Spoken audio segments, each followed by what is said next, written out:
Hello, everybody, and welcome back to Constructed Clash. I'm Spencer, joined by Matt Kling, Hey, how's it going?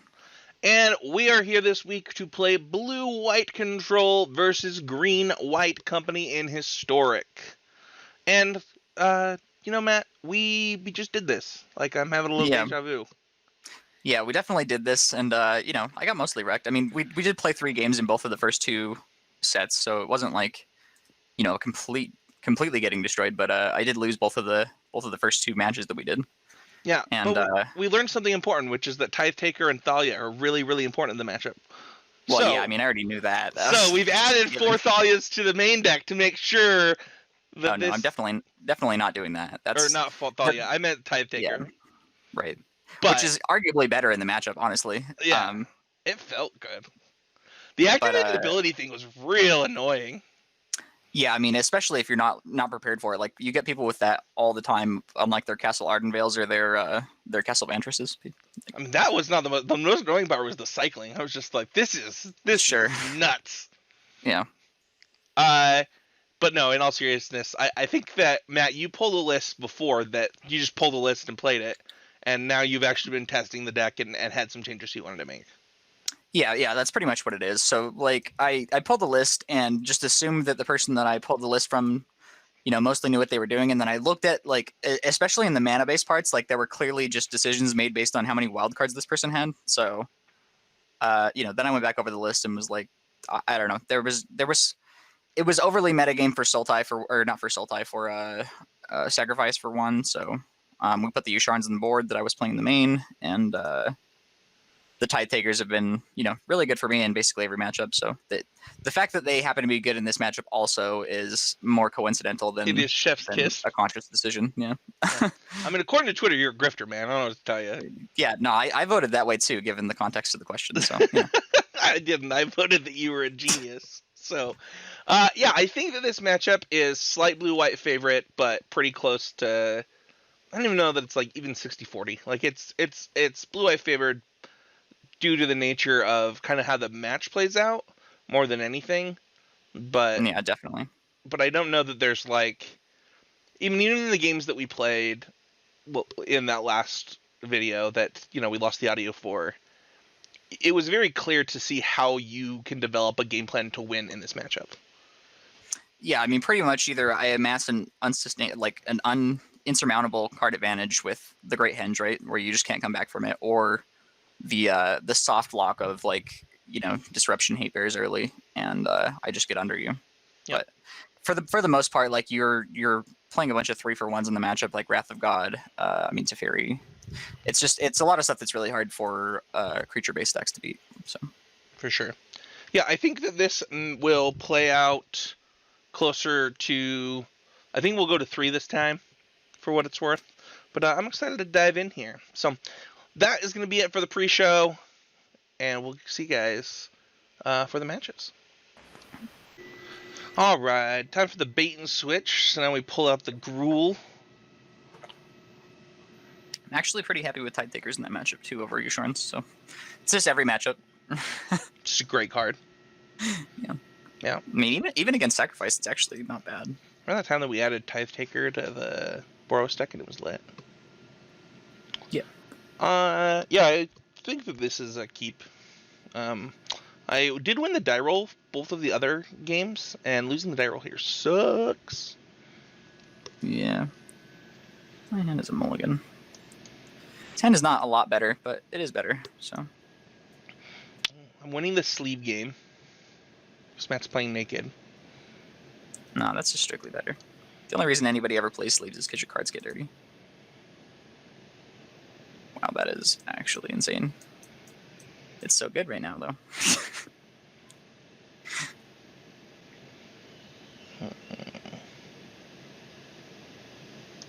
I'm gonna go ahead and play this.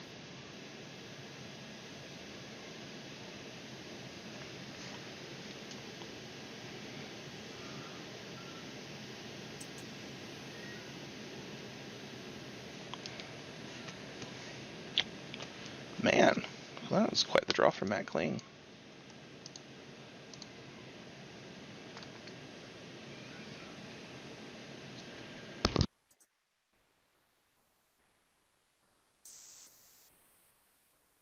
I don't think it's worth attacking with the 1/1 into a Shark Typhoon here.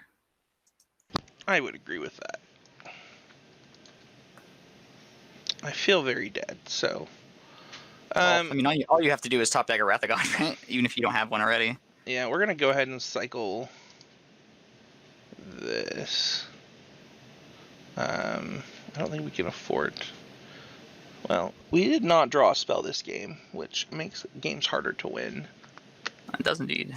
I didn't draw a land this game, which also potentially makes games harder to win, but it's usually favored against the no spells.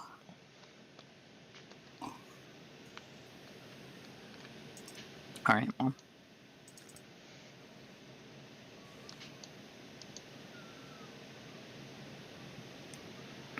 Go ahead, and I think we have to kill the 5/5 here.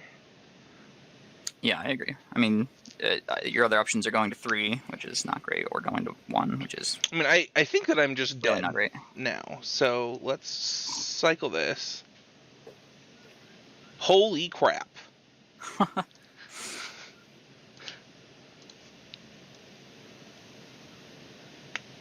Well, I don't have lethal, so I don't know.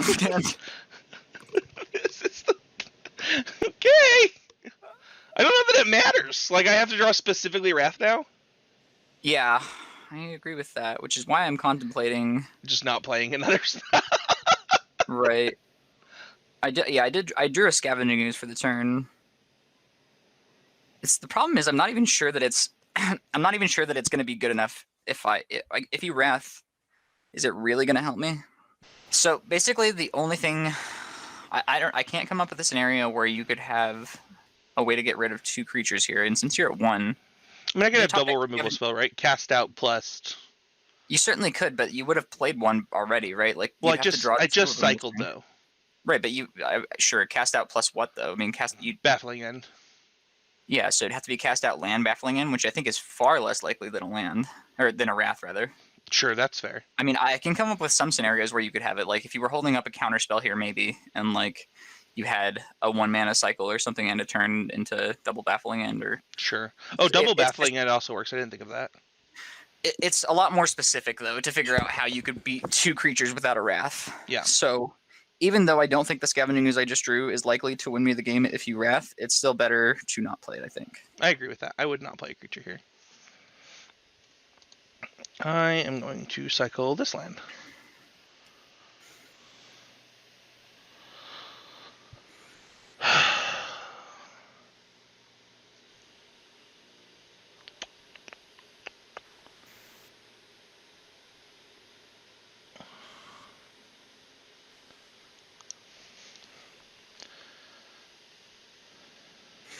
What's funny is I started this game off with double Collected Company, and I was thinking how insane the cage was for you on turn 1. But I haven't drawn the 4th mana at any point, so it hasn't mattered at all. Sure.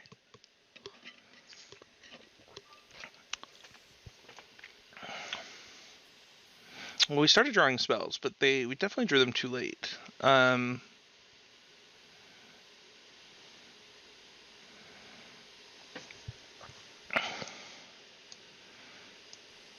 Probably just cycling this, hoping to hit Wrath.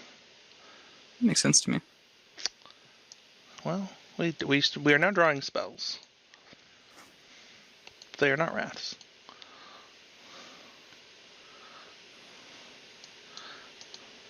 It's really hard to imagine getting there with 1 mana to get rid of 2. Alright, well. Man, that was like...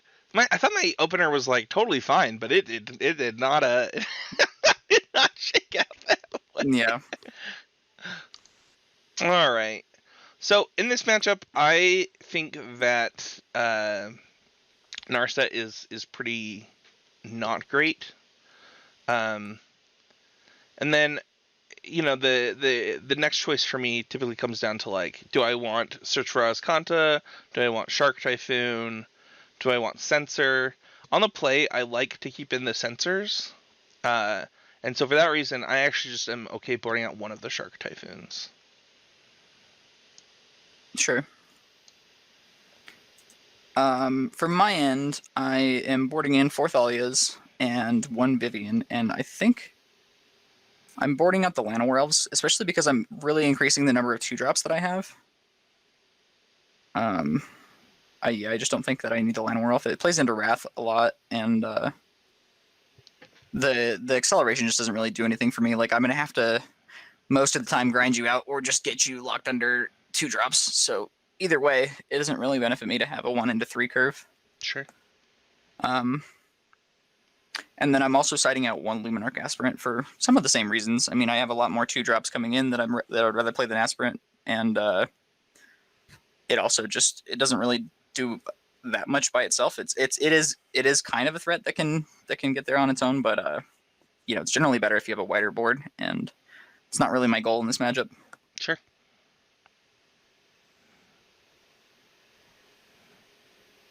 Yeah, I played turn 1 him to Turok, and it just didn't matter, man. Yeah. I mean, my whole hand was him the whole game, right? Like I had the Great Henge, double Collected Company, Nice. just like and a double white spell in my hand that I also couldn't cast. So That's too funny. The whole thing was just like that. That was a great game. I mean, it also goes to show like why Screw beats Flood, right? well, and not only that, but it also shows why being proactive is better than reactive. Oh yeah, that too. too. As well. Yeah. Well, I did have to mulligan my 7, but my 6 is pretty good, so I'll keep this. To figure out exactly how I want to play this, though. It is a little bit tricky to figure out what to put back here. My hand is decent. I think I'm actually going to put away a Great Henge here, because it's too hard to reliably cast it if I put back something else. I find that happens a lot to me when mulliganing with Great Henge decks for what it's worth. Right. Leading on a tap land, because, it's a tap land on turn 1. Makes a lot of sense to me.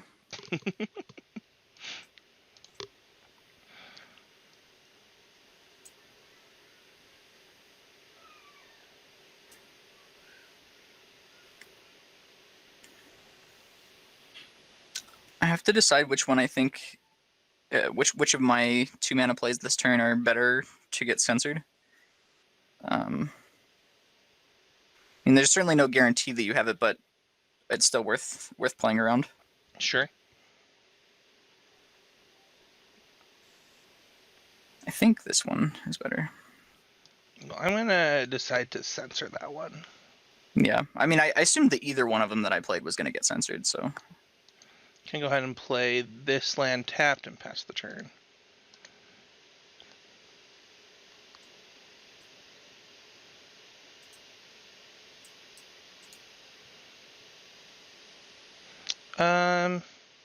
I'm gonna try and keep the board a little bit clear because of the context of my hand. So we're gonna gust that. I think this is actually pretty close for me. It's possible I should just put it back and just not be greedy. I think that's probably correct. It's a spell, and I already have enough lands to facilitate anything I need to do.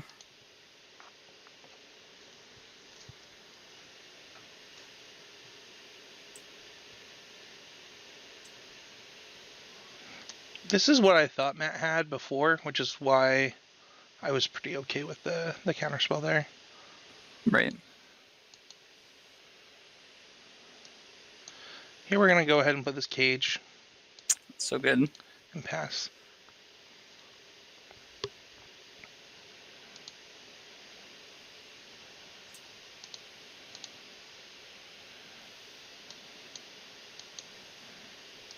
And we will pass again.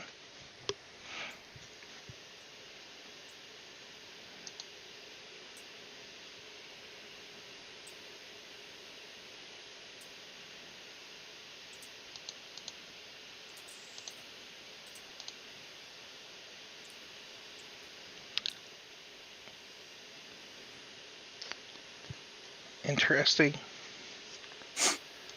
Sure. Yeah, so a lot of the plays that I've made in the last I'm so stupid. I had a Tail's End. Oh, nice. That's funny because I was just going to talk about how the last few turns I've actually been setting this up to try to resolve this because like playing the Thali out there instead of the Mammoth again was try to get a Tail's End out of your hand, and Yeah, not I playing the forgot land that last that turn just to be was. able to play this. And I forgot it was legendary. To be honest. that's pretty funny, honestly. Yeah. Anyway. I have a little bit of a hard decision though because I have one of the cards in my hand is a Love Struck Beast, and I can either play the 1/1, but it's bad against Cast Out if I make the 1/1 here. Sure. I was wondering why it was giving me priority. Probably. I don't know. I can probably assume you don't have Cast Out because if you did, you would have killed the Mammoth with it. Sure. It's bad against Teferi though as well to play the 1/1. I think I'm pretty happy to just play Cantrip here. I mean, it can't attack, which is pretty bad. I don't know. I actually am. It's really unclear to me. I guess I'll play the 1/1. Sure. I'm really unconfident on that play. I guess it's also better against Censor, but yeah, I think it's pretty close on that play.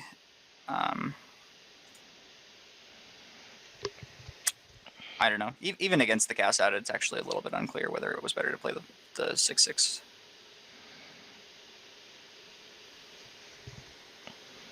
Basically, I have to draw a 1/1 to make it make sense, regardless, right? So. Well, even if you draw 1/1 though, you can't do it right because like the 1/1 would just become a 2/2.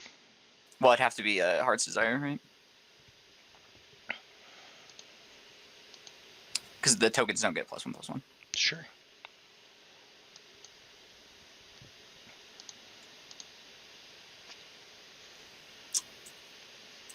Yeah, I think I'm pretty far behind now. I basically need to draw another copy of the Great Henge. Oh, even then though, like the Teferi probably seals it for you. Go ahead. I don't think there's a reason for me to castle with the context of my hand that turn. Right. Oh, maybe I actually did have the mana to castle. I was wrong. Whew, playing some sloppy Magic this game. Sure. Yeah, I don't know. I mean, it's honestly not even that bad if you have the Cast Out to let the Great Henge resolve, right? Like, it's on a turn where you know that I wasn't going to do anything else with the mana. Yeah, that's fair.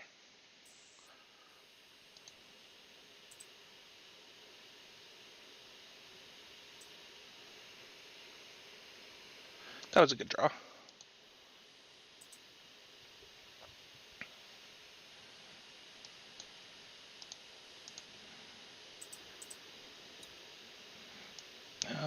That should pretty much lock it up.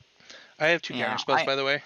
Sure. Yeah, I don't think that there were bad draws in your deck at that point. I think the game was already over. Like, there was... Yeah. I mean, you would have to draw, like, 10 lands in a row or whatever. Yeah. Here on the draw, I like less censors, for what it's worth. Sure.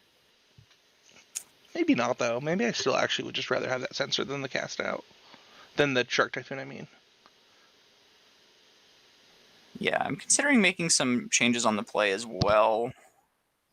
I mean, I do like Llanowar Elves and the Aspirin a lot more on the play. The question is, do I like it better than anything else? And I think that the answer is I don't like Scavenging Ooze as much. Yeah, I think no Scavenging Ooze makes a lot of sense. On the draw, I actually think that Search for Esconta might be just too slow, so I'm actually just going to switch out the Search for Esconta for the Shark Typhoon. Okay.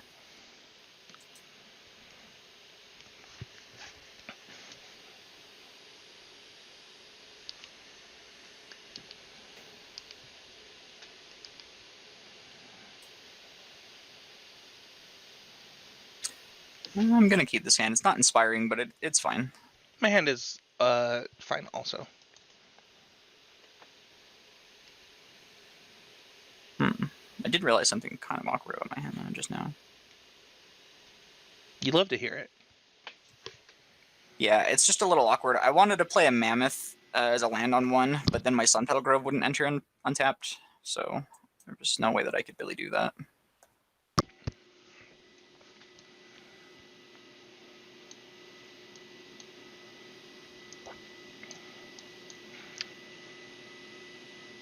Okay.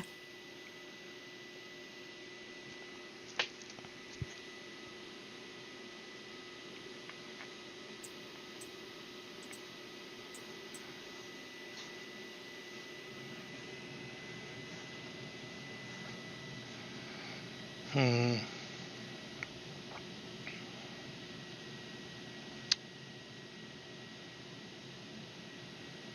I don't actually know if I can afford to make this card playable this turn. So we're going to actually just do this.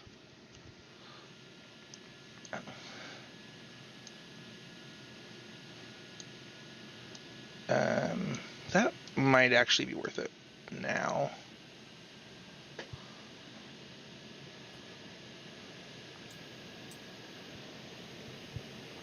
I think I'm just going to main phase a company while you're tapped out here. That is what I Actually, I'm expected you to do.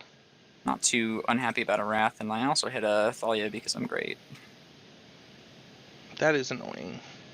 That is not what I wanted you to hit off of a company there.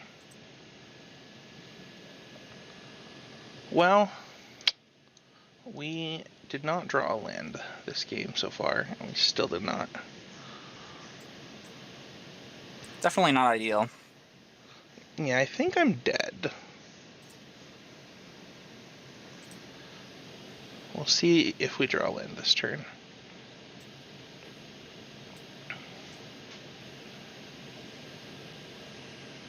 We did draw land, so we're taking 4, 5, 6, 7, 8, 9, 10 at least.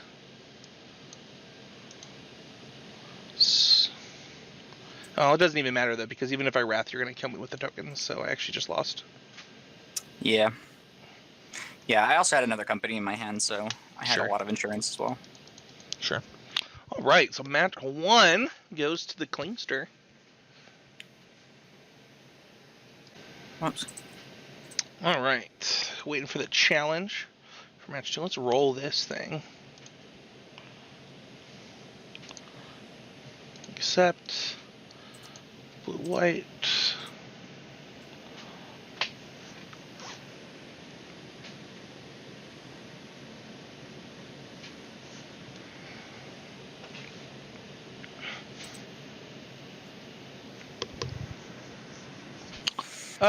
This hand seems pretty good in basically every matchup, so I'm going to keep it. That seems bad for me. I'm not sure that my hand can beat a hand that's good in all matchups. My hand is it's really Is it meh. sus? It's not sus. No, it's fine. It's just it doesn't do anything particularly strong. That's all.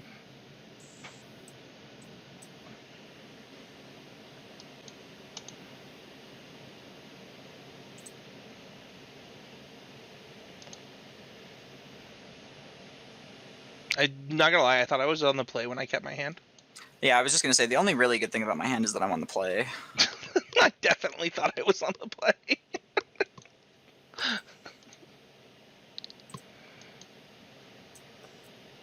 You're also gonna get a little bit punished for the timing of that sensor cycle. But...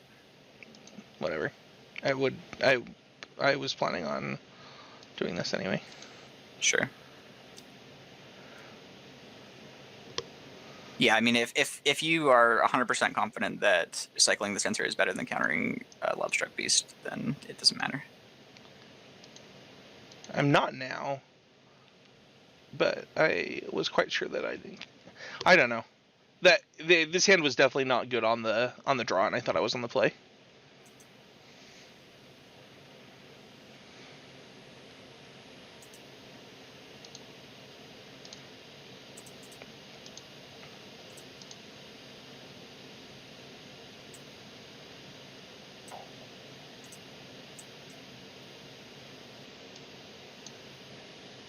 I'm okay committing the Lovestruck Beast to a Wrath because it helps me establish lethal, and also I don't have another 1/1 in my hand to make the Lovestruck Beast be able to attack if he Wraths anyway, so...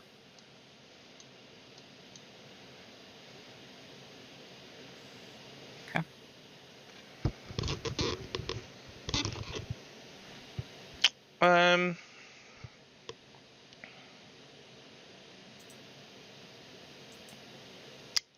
I think that contextually I should just take a potential 2-for-1 because of how, Yeah, like, just... I can buy that you're just far enough behind that you just kind of have to have stuff work out. Yeah, exactly.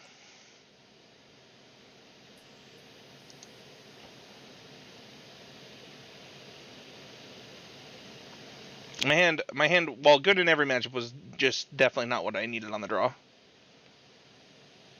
I think I need to put the counter. No, I guess it doesn't matter because if you cast Shadow the Sky, I'm gonna get to draw for the Lovestruck Beast anyway. So it's better to split them. Yeah, I think so.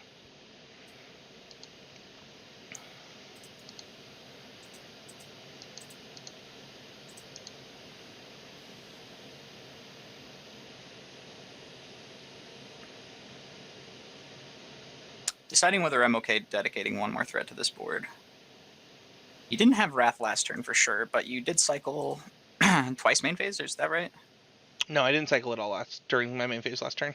Oh, sure, you cast Baffling End last Yep. turn. Okay, sure. So you're only gonna get, well, I guess you could cycle end of turn, so you get as many as 3 potentially, but most likely 1 to 2 looks at a Wrath here. Yeah. I think it's probably correct to play another threat out because I don't want to just lose to, 1 removal spell or whatever, or removal spell into Wrath. I don't want to give you another draw at it.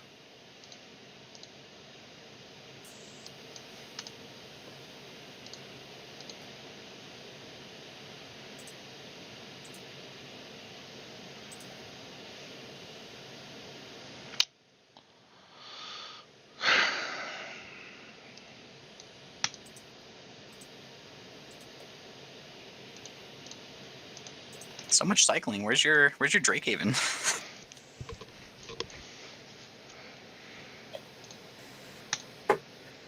All right, so sideboarding the same way as before on the draw, which is looking at the Land of Worlds.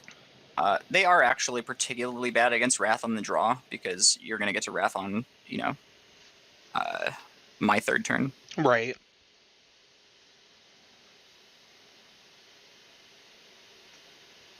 And while Scavenging Ooze isn't that good early, it's totally fine as a top deck late game.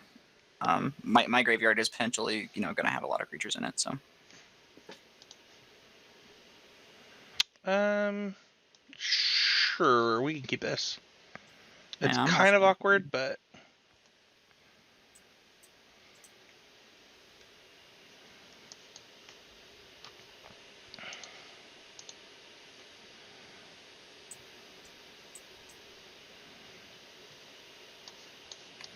I'm fine actually doing this, I think. Sure. That Yeah, is... I think not using your 2-mana counterspell on turn 2 is just bad. So I think you're basically always supposed to use a 2-mana counterspell on 2 if you have a target. Here we're going to do this. It's a good heads up play, realizing the cycle is going to cost 1 more.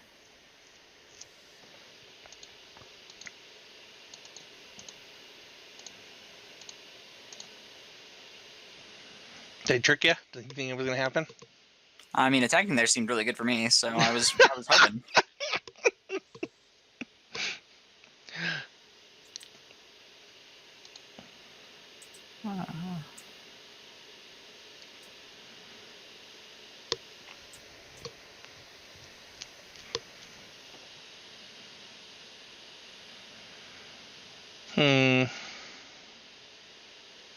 Sure.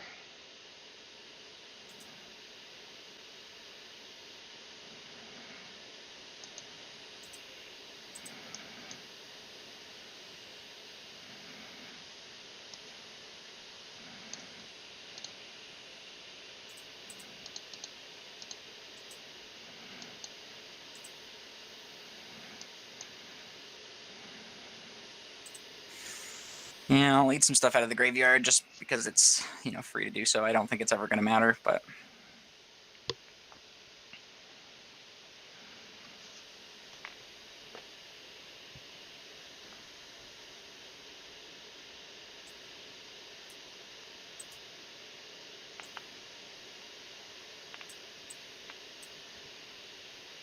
Oh, yeah. Ooze. Yeah, just a little reload, Wrath. Nothing spectacular. Yeah, that's fine. You want to gain life? No, I'd rather have it in the graveyard for potential later Scavenging Oozes that might be able to attack. Yeah, that makes sense. I mostly agree with that. I was mostly just memeing. Sure.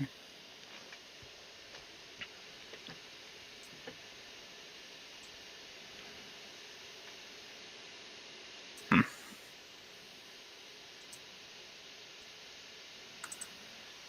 You only use one counterspell this game and 2 wraths, so I think that company main phase has got to be better.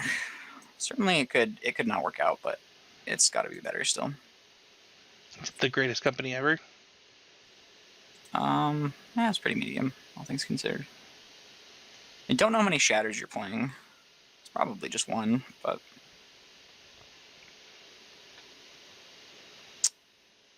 it's probably better to split them.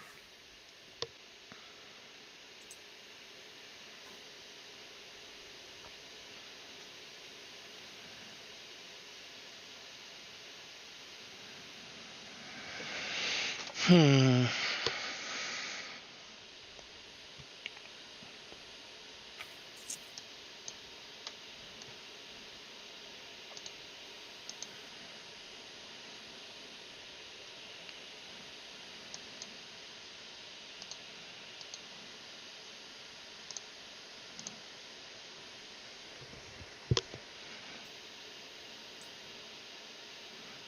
I didn't want you to have a land there. Yeah, I had it last turn. I just didn't play it.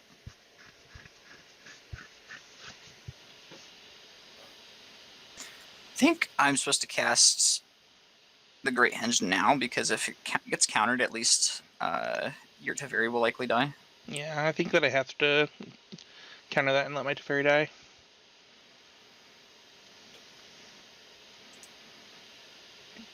Yeah, it seemed like the thing was, if I decided to attack first and you had like cast out or something. First of all, I'd miss some damage because I'd have to send both its fairy, and second of all, I could end up in a scenario where I can't actually cast the Great Henge anyway. Yep. Yeah, I mean, I just have to be all in here, so it is what it is.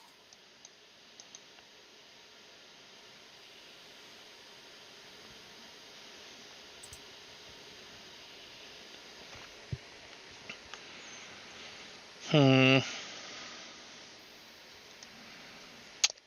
need you not to have double creature there. Sure. I mean, I would have definitely preferred you not to have the third wrath. So I guess we both, neither of us really got what we wanted. Yeah.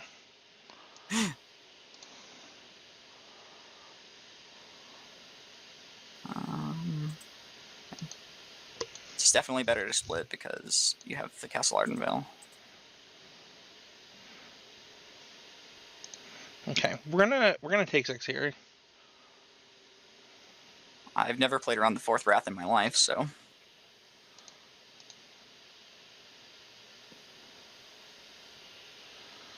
Why start now, Matt Kling? I wouldn't start now. I agree. I'm saying, I'll start now.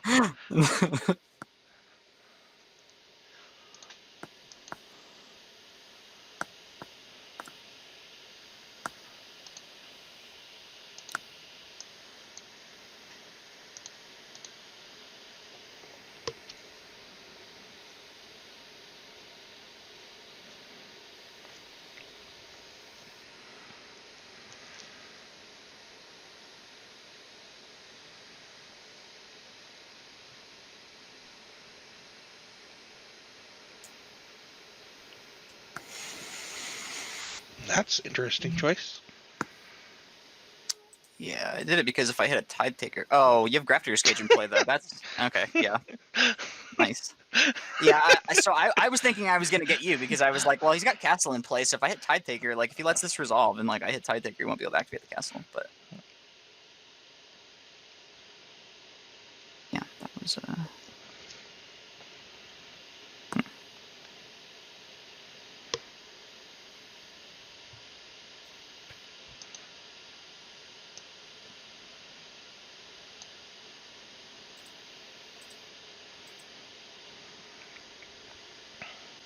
obviously not what I had in mind. Yeah, that makes sense.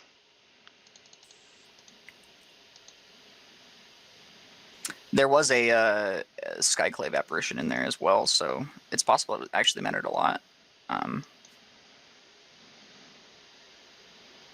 don't know what order they were in because it doesn't really show you. But.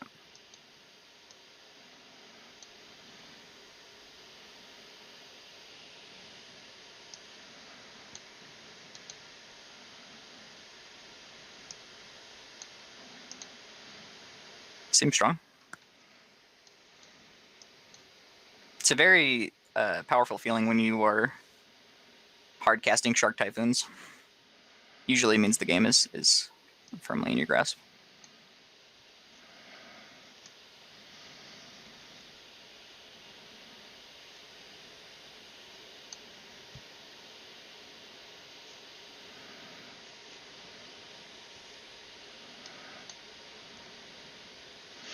Yeah, I now have to decide a lot of things though. I'm sure. I think the best play is just do this. So I think basically the only thing I have to avoid is casting something main phase, because if I cast something and it gets neutralized or whatever, that would be a disaster. Yeah.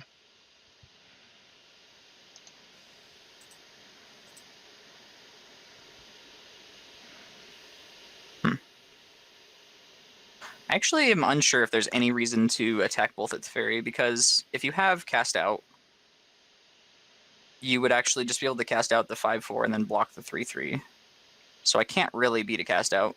So it's actually just better to attack Teferi with the 3/3 and then you with the 5/4 and just hope you have nothing. That makes sense. I'm trying to figure out if there's any other spell that you could have that would do anything here. I guess it's bad against another Shark Typhoon. You have one in the graveyard, one in play. What else is it bad against? Are there hieroglyphic eliminations or anything in your deck? There's Brazen Borrowers and Ether Gusts in my deck. Okay. Yeah, so Ether Gust kind of does the same thing, though. Brazen Borrower also does kind of the same thing. Like, either way, your Teferi gets to live. It has to be something that doesn't impact the board. So Hieroglyphic Illumination would be like the only one I can think of if you're playing those. But I think I'm okay with this attack. I'm so far behind. I'm just fine with. Yeah, it is what it is. Yep.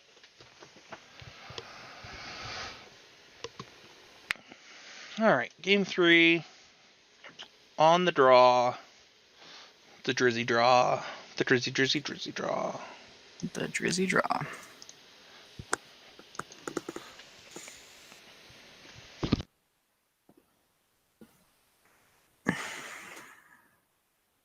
The draw has not been great in our match so far.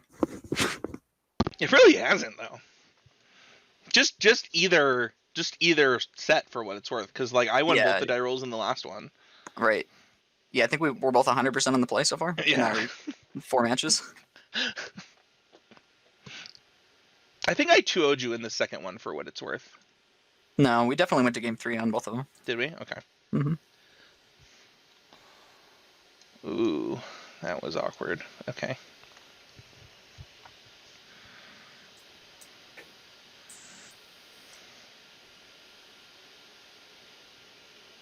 Tidetaker is a lot worse on the play than Thalia is, because here you can Baffling End it, whereas you couldn't do that to a Thalia.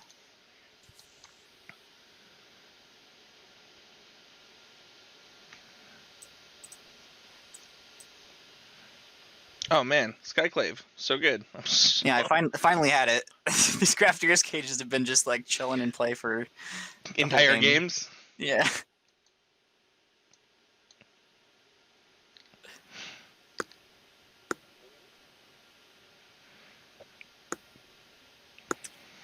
Alright, Shark Typhoon only makes 0/0 right now, so no reason to worry about that.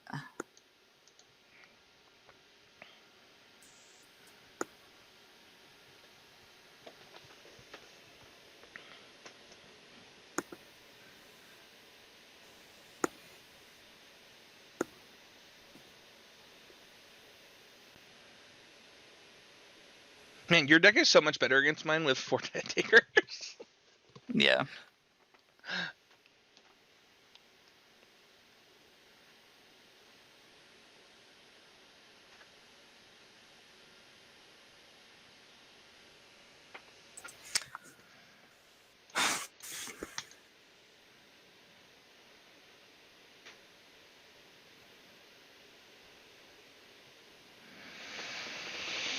Hmm. So I'm quite sure that Matt has company.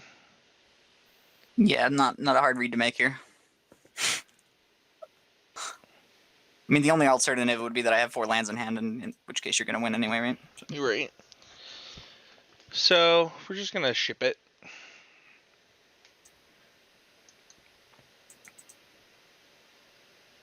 Take 4.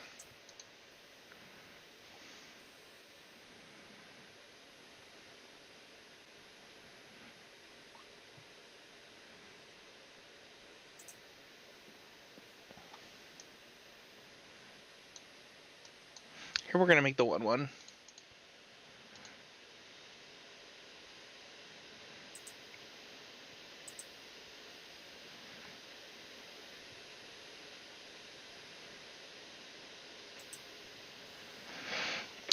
And that's basically what we wanted.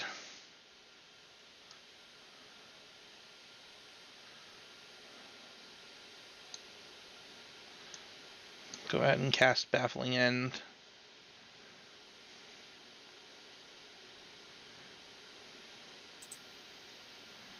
Just target the Skyclave Apparition to get the other 1/1.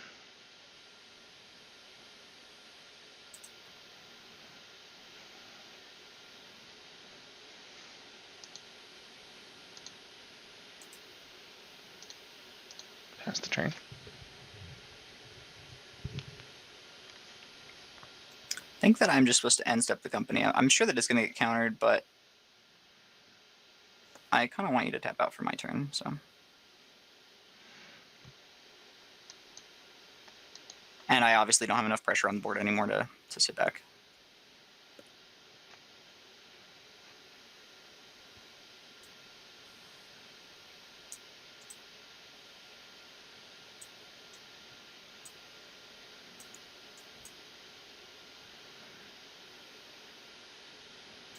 I'd also be kind of surprised if this doesn't get wrathed, but I at least had 2 1/1s out of the deal, and it costs basically all your mana, so I can redeploy next turn as well.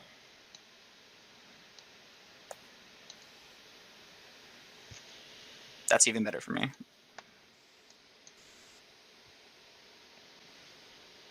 That, I have to assume, means that you don't have the Wrath, or you have a hand that you feel like you can be greedy enough to do that with. Yeah. It is certainly a rough game right now. There's a lot of taxing effects. Right.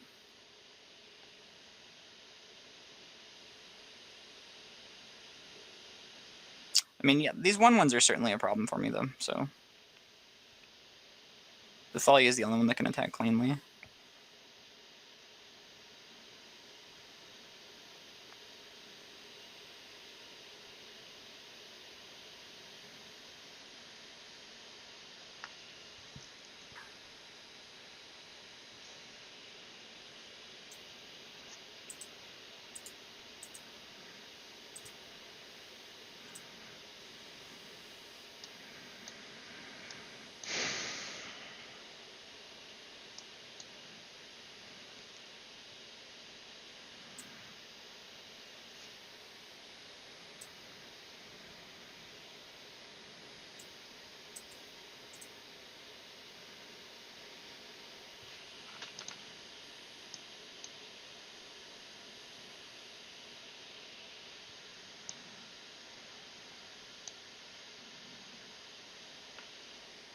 Just out of curiosity, did you have it or did you draw it? I had it. Okay.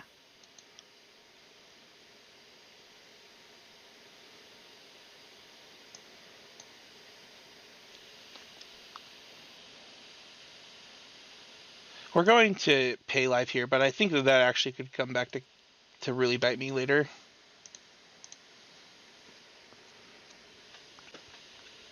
I think that's pretty unlikely. I think I'm dead. I hope so. Yeah, it seems hard to imagine how I could win this game, but I mean, it's company, right? Like company is how I do something, I make a mistake, and you play company, right? It's like, I mean, even at company, like, how does that win me the game? I mean, like, even if I hit. I'm a little surprised at the attack at Teferi there and not me, for what it's worth. I don't want you to be able to minus the Teferi. Oh, sure. That's a good reason.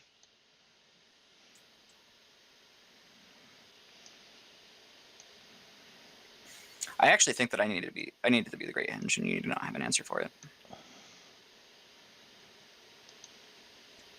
I think I actually have enough mana now that I can cast the Great Henge with a 1/1 in play. Sure. I don't really, but Let's like, see. How much mana do I have? I have enough to do this, right? Yeah. so much easier without Tide Takers. Yeah, it really is, though.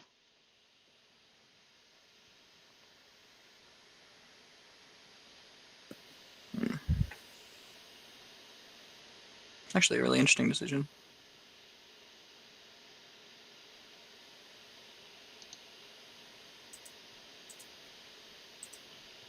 Yep.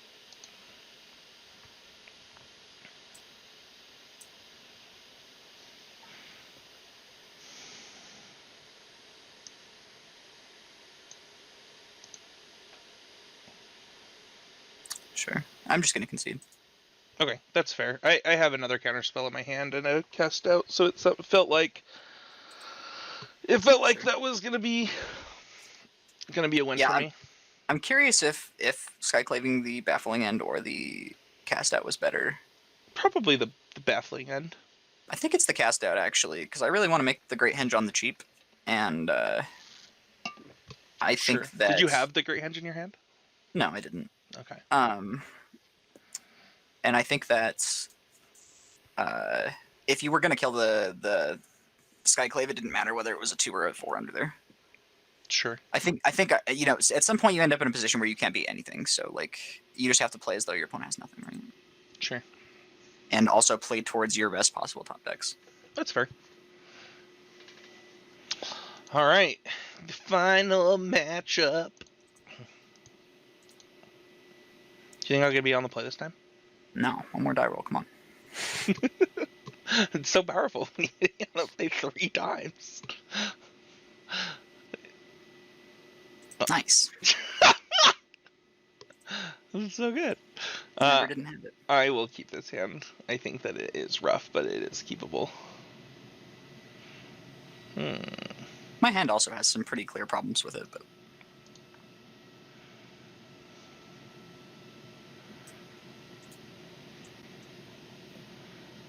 I'm in trouble.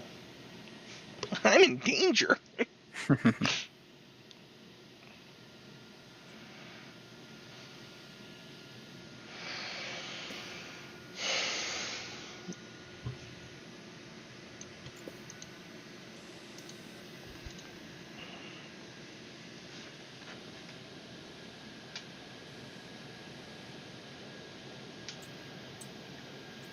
It's possible that that shock was actually just like a huge freaking mistake, for what it's worth.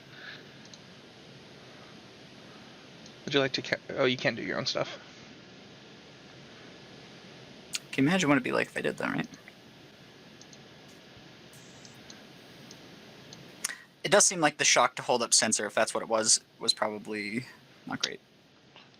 It was actually for cycling, but Sure. yeah, I mean, I can appreciate that you didn't have blue mana either. I do have the sensor. But I figured this sensor was going to get cycled. Right. So yeah. it's like, If your thought was that you needed to draw cards that you don't have right now, then it makes sense. But it does, you know, probably impact my clock quite a bit. I think that I should have played a different land, because I think I'm supposed to do that.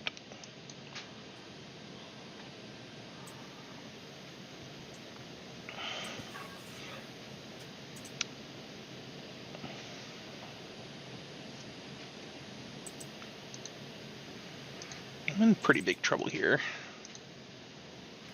I think a Wrath puts you pretty far back in it.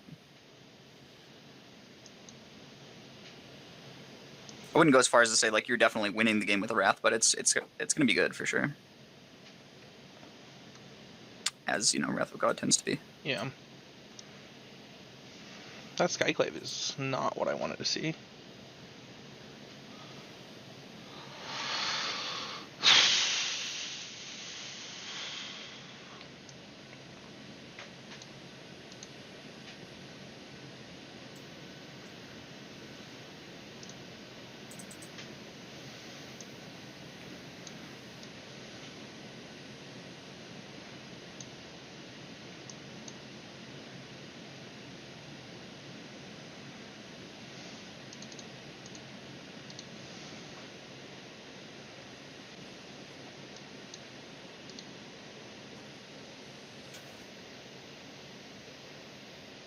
Interesting.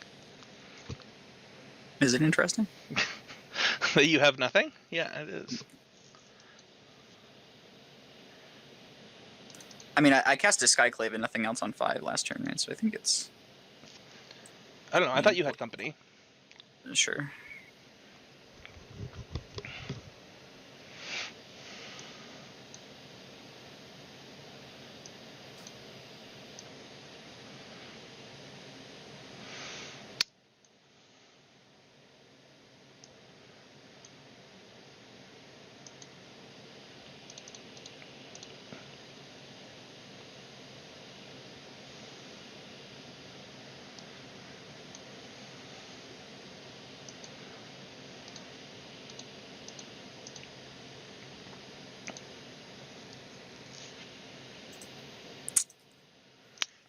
Too many lands, Matt. Yeah, it wasn't ideal. Oh, Not the way I would have drawn it up. Yeah. There's surely no reason to change what our game plan has been. These sensors have actually just been really bad on the draw, though. So actually, I'm going to go back to boarding one out. Sure.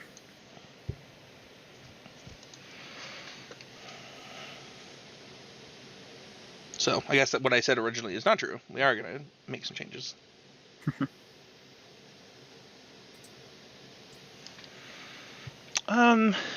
I can keep this.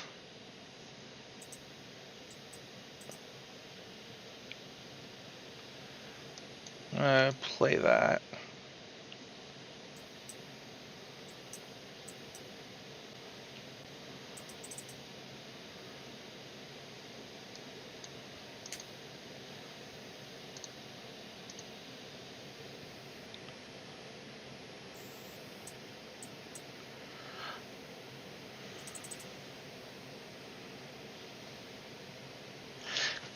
I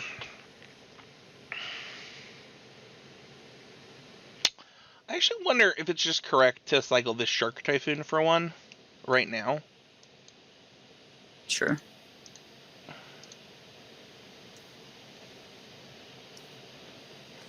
Yeah, making the blocker kind of makes sense.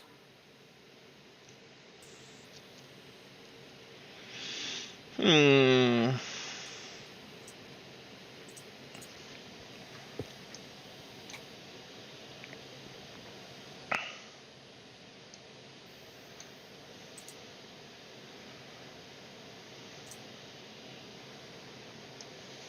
Assume that Shark Typhoon main phase cycle means likely Wrath this turn, or at the very least you thought you needed one. I'm still not sure.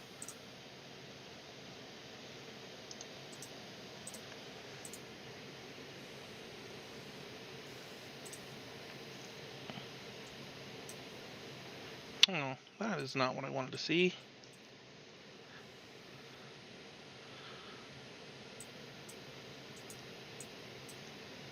Oh my goodness.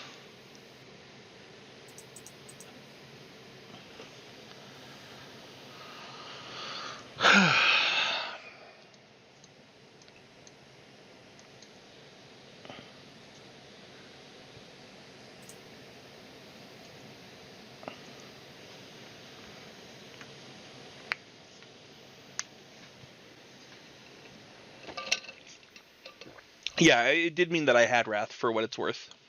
Yeah, I figured. Even after the cast, I assumed that was true.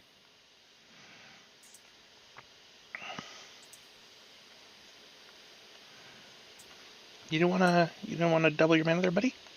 No, I was thinking that if you had some way to kill it, though, that was nice to have, but I think that I needed to churn through a bit there.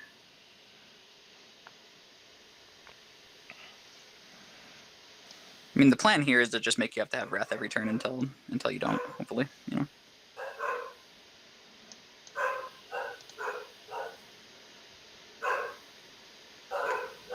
It's pretty good.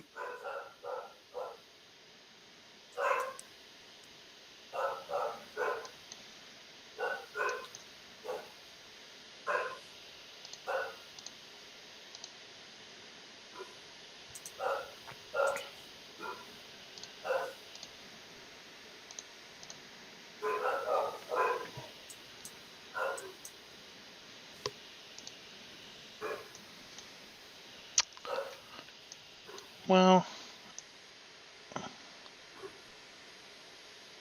I would be kind of shocked if I lost the game from here, even to a company, but we'll see. Sure. I would also be kind of shocked if you lost this game from here.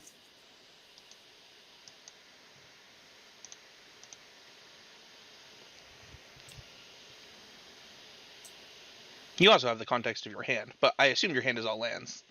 I mean, what else could it be, right? Yeah.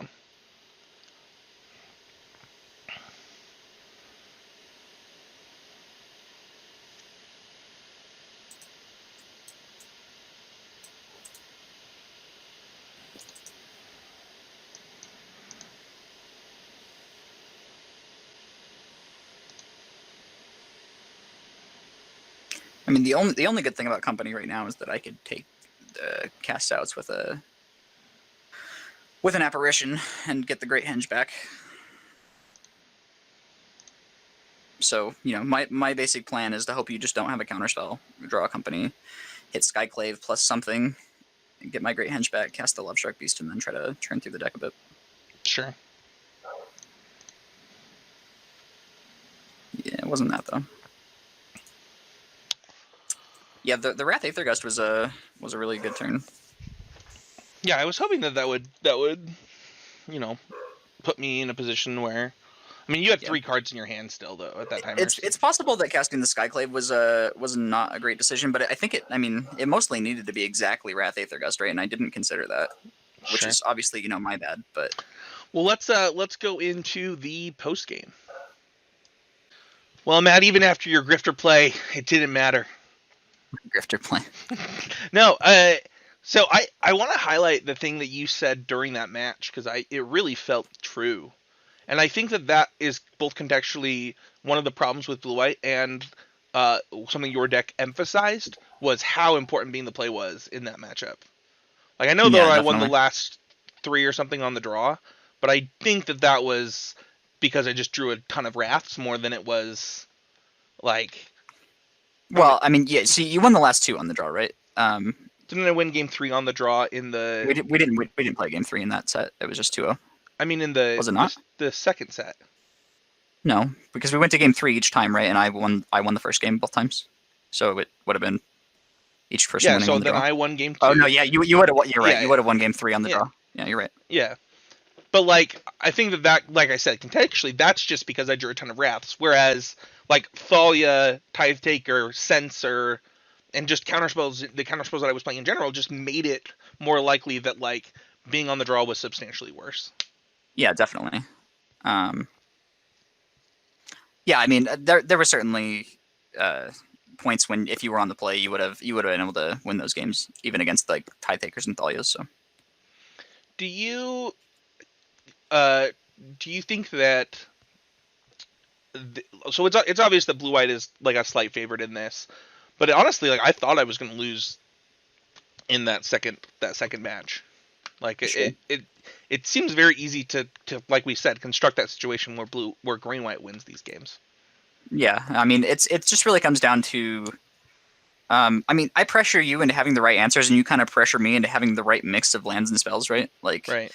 I know the video that got cut out. We had some discussion about one of the games as well, where I like forced out a Wrath on a certain turn so that if I drew land, I could play Vivian, and I felt like the Vivian would have made it very hard for you to win from that point. I unfortunately didn't draw the land in that game, so you know I ended up losing. But if I had drawn the land, I could have played the Vivian, and then even if you dealt with the Vivian, I get to play the Great Henge. If you deal with the 3/3, I still have a Vivian. So Yeah. Did you still have the Vivians in this configuration? yeah, I still have one Vivian in the sideboard. Okay. Did you have Wilts? I didn't ask. No, I did not. Okay. I don't even know that they're necessary once you have the type takers and stuff like that. Sure, I'm also not building a deck for blue-white control. Like, Sure. I just don't think it's popular enough of a deck to. Yeah. Well, and I was gonna say, like, I don't think there's enough Great Henge or Embercleave to warrant, one Wilt in the sideboard or something. Right. Well, in a lot of those matchups where I would want Wilt, like Gruul or whatever, like I'm just getting the playset of Fairgrounds Wardens, which I think are better. Sure. It's hard to find room for everything if you want to play set of Thalias and a playset of Fairgrounds Wardens and like 3 Yusharns. Yeah. That's like most of your sideboard. My only problem with blue white at this point is that I think that 4 sensors might be too many. I kind of wish that I might go the route of trying out like 2 torrential gear hulks. Less. I mean, I don't know. Shark Typhoon was insane in that matchup for what it's worth. Like, it felt like every time that also that heads up play of making that 1/1, like just as a blocker, mm-hmm. I thought was actually pretty good in the right in that turn. But Shark Typhoon was better in this matchup than I think it's been in most matchups that I've been playing with this deck. I wonder if Torrential Gear Hulk could fill a better role. Yeah, I'm not sure. It's certainly possible, but I do think Shark Typhoon is a better card than Torrential Gear Hulk. So that's true. I do think that if I were to change this deck, I might just cut one of the sensors from the main deck completely and actually just play 1 Absorb. mm-hmm. Absorb gets a lot better for what it's worth. Also, once you get the new blue-white land, the pathway, the blue-white mana. We didn't get to see it in this video, but in the one that we recorded before, the mana is actually pretty rough. Yeah, definitely. I mean, there were times when you had all tap lands, and then there was at least one time when you didn't have double white or double blue. I can't remember which, but yeah. So I mean, you're playing like 6 or something, of the what are they called? Castles, and that's just like those should just. I mean, the deck would just be better if you decided which castles you wanted and played the pathways. So, but no, you're considering cutting all of either Ardenvale or Vantress? I think that you want at least 2 Ardenvales, 1 Vantress. It's what I think the split will actually end up being. Sure. Yeah, I think having access to both is nice. Yeah, I think that I think that the deck would rather have Ardenvale, to protect Teferi, and I think that your Search for Azcanta often acts as the Vantress anyway. By the time, like, I mean, it's just way better than Vantress, right? If you have Azcanta the Sunken Ruin. Yeah. So that's kind of where my head's at with the deck. If there was, by the way, a historic event tomorrow that I was playing, I actually would play blue white for what it's worth. Sure. The deck is a little bit better than I initially thought. Like, I thought it was just a good time, but I actually think that the metagame lines up pretty well for it right now. Which, isn't always true for blue white. Yeah, I think Wrath of God specifically is just in a decent place right now. Mm-hmm. So. Yeah, I don't know. You were saying that you thought the Sultai matchup was really good. It doesn't look good on paper to me, but I could believe that I'm wrong. I mean, a lot of decks have a good Sultai. Just doesn't sound like a good time for blue-white control, I think that the bigger problem is often Nissa. Like, well, yeah, I mean, we've talked about this before, but I mean, Nissa is obviously just the best card in the deck, and it's oppressive when you're facing down Nissa with any deck. Like, I've never played a deck where there was a Nissa on the other side of the board, and I was like, this is fine. Yeah, I will say that, like, the games where I have lost typically do involve, them just having Thoughtseizes. But I do think that, main deck Grafdigger's Cage is surprisingly good against that deck. Like, what if they don't get to activate bring their Euro back, it's like usually pretty bad. I don't know. I've been happy with the Sultai matchup. I think that they have been playing pulses though, so they have, yes, 2 pulses at least in most of those lists. The matchup is certainly not a slam dunk for blue white, but it is a matchup that I don't mind playing with blue white. And so anyway, that is going to do it for this week's Clash. We will maybe take next week off. It kind of depends on stuff. The set releases on Arena in 2 weeks from. Oh no, we actually already planned next week. We're doing. We were going to do Marvel versus something. I believe the set releases on the 28th, right? So yeah. Okay. Something like that. So we'll be back with Matt playing Marvel. I'll probably just play Gruul.